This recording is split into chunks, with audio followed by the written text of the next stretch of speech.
Bonjour à tous et bienvenue. Aujourd'hui on parle de budget 2.0, comment utiliser les outils modernes pour gérer son argent plus intelligemment, plus rapidement et avec moins de stress. Que vous soyez étudiant, salarié, entrepreneur ou simplement curieux d'optimiser vos finances, cette vidéo vous donnera des idées concrètes, des applications à tester et des bonnes pratiques pour transformer votre gestion budgétaire quotidienne. Pourquoi passer au budget 2.0? Parce que la manière de gérer l'argent a évolué, on ne vit plus dans un monde où tout tient sur un carnet. Les applications, les API bancaires, l'automatisation et l'analyse de données rendent possible une gestion proactive, anticiper les dépenses, repérer les fuites, planifier l'épargne et investir intelligemment. Le but n'est pas d'être esclave d'un tableau Excel, mais d'utiliser la technologie pour rendre la finance personnelle simple et adaptée à votre vie. Plan de la vidéo, d'abord, les principes de base d'un budget moderne, ensuite, les outils indispensables, applications de suivi, agrégation bancaire, automatisation, puis des techniques avancées, règles d'automatisation, notifications intelligentes, tableau de bord, enfin, des conseils pour choisir les bons outils et les intégrer sans stress. Allons-y. Partie 1, les principes du budget 2.0. Avant les outils, il y a des principes. Voici les 4 piliers à garder en tête. 1. Visibilité. Connaître exactement d'où vient et où va votre argent.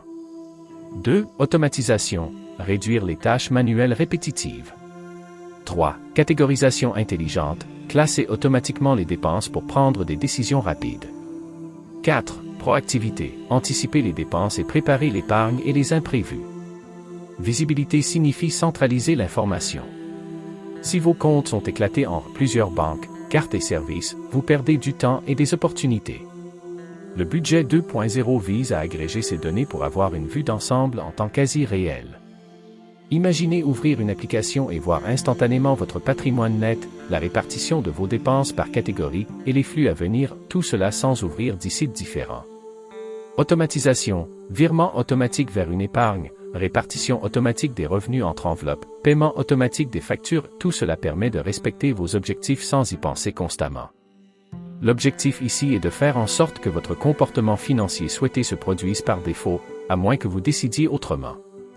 Catégorisation intelligente. Les outils modernes identifient automatiquement courses, loyers, abonnements streaming, etc.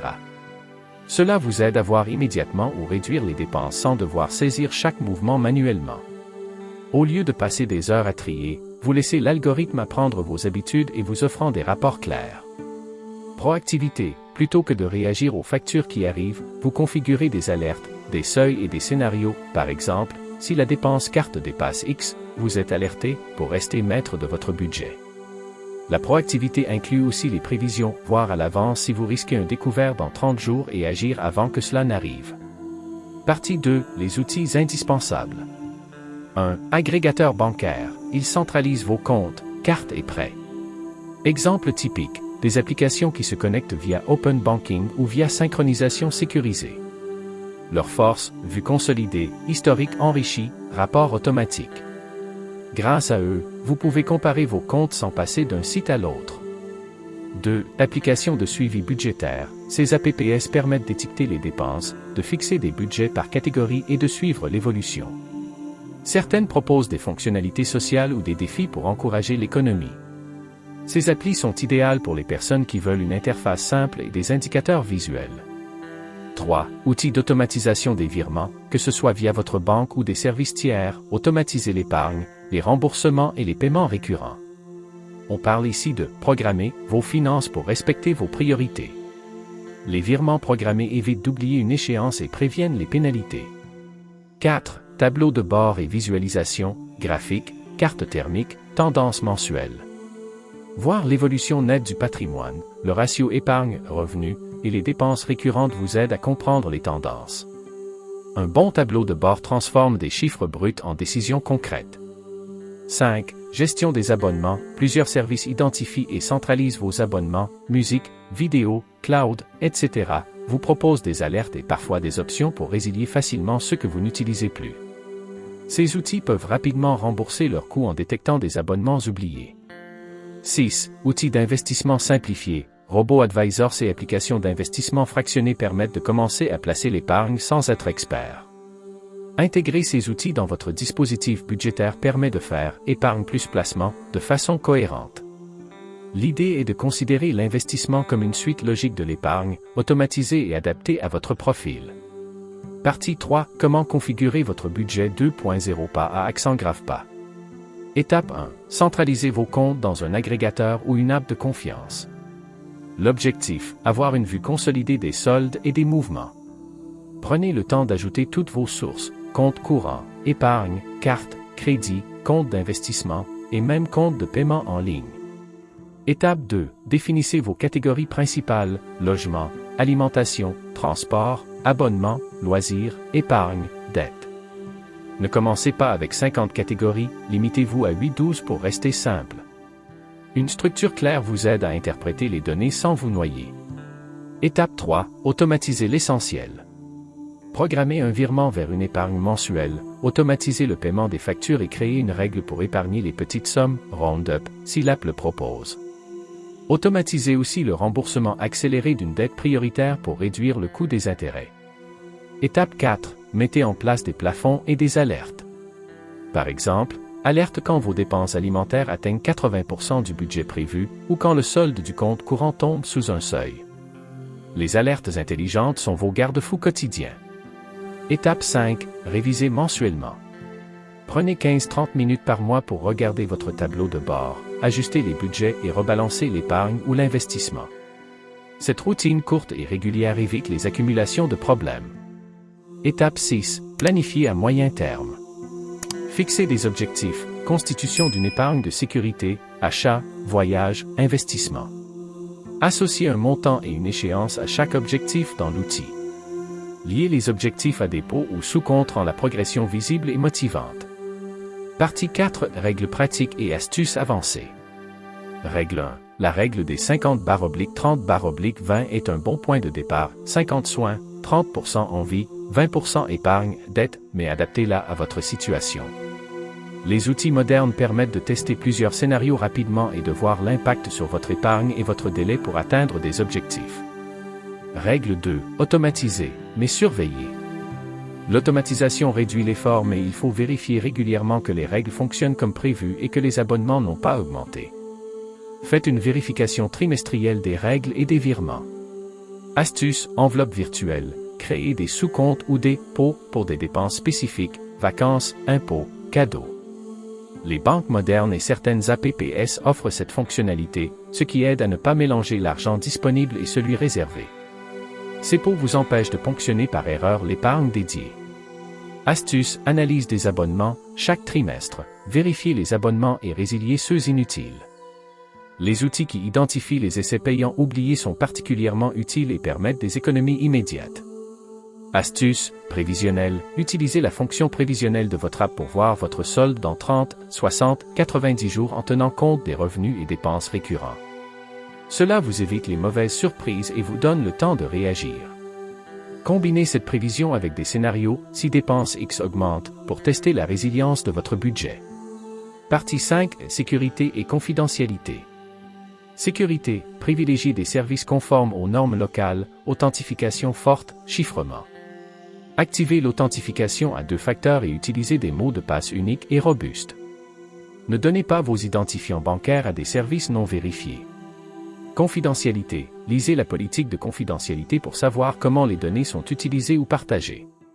Certaines APPS anonymisent et agrègent les données, d'autres peuvent proposer des services tiers. Soyez vigilants sur les permissions accordées aux applications. Sauvegarde, conservez une copie chiffrée ou des captures des paramètres importants, catégories, règles d'automatisation, dans un endroit sûr. En cas de changement d'application, cela facilite la migration. Partie 6. Critères pour choisir vos outils.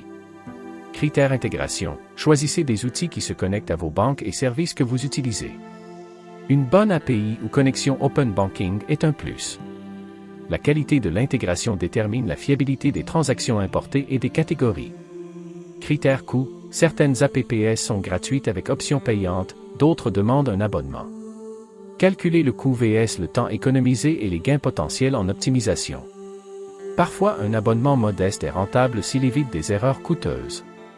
Critères ergonomie, si l'interface ne vous plaît pas, vous risquez de l'abandonner. Testez plusieurs apps et gardez celle qui vous motive à l'utiliser régulièrement. Une app agréable encourage la revue mensuelle et l'engagement. Critères support et maintenance. Privilégiez des services actifs, avec un bon support et des mises à jour fréquentes. Un produit abandonné devient vite un risque quand les régulations évoluent ou que les connexions bancaires changent. Partie 7. Pièges et erreurs courantes à éviter. Erreur 1. Multiplier les outils sans les intégrer. Avoir 10 applis différentes sans synchronisation crée plus de travail que d'en avoir une ou deux bien configurées. Limitez-vous à l'essentiel et assurez la synchronisation. Erreur 2. Automatiser sans vérifier les règles. Les virements erronés ou les doublons de paiement peuvent coûter cher. Vérifiez la première série de virements automatiques et recontrôlez-les après un mois. Erreur 3. Confondre mobilité et sécurité. Les outils mobiles sont pratiques mais protégez vos comptes par un mot de passe fort et l'authentification à 2 facteurs. Désactivez l'accès automatique sur les appareils partagés. Erreur 4. Négliger l'épargne de précaution. Même avec des outils sophistiqués, un fonds d'urgence de 3-6 mois reste essentiel.